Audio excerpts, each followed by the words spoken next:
তোমরা কি জানতে চাও আমি মিডিয়াম টু শেয়ার কভারেজ মেকআপটা কিভাবে ক্রিয়েট করেছি? হ্যালো এভরিওয়ান, আমি মোপর্ণা ফ্রম মোপর্ণাস মেকওভার।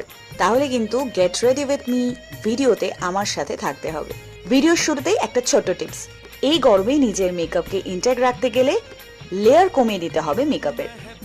তো সবার first skin preparation, then dark concealer, যেটা দিয়ে আমি আমার ফেসের আনইভেন কালারগুলোকে হাইড করব উইথ মাই ফিঙ্গার টিপস। এবার no foundation, only CC cream. Then এই পুরো ব্যাপারটাকে আমি কম্প্যাক্ট দিয়ে ভালো করে সেট করে নেব। Now I am using contour, then blush. এই গরমে শুধু মেকআপ নয়, জল খাওয়াটাও ভীষণ জরুরি। নেক্সট আমার এবং আমার মনে হয় সবার ফেভারিট লিপস্টিক, হালকা করে মাস্কারা। এরপর হেয়ারটাকে সেট করে নিয়ে অ্যান্ড সব শেষে আমি এই ঘড়িটা পরে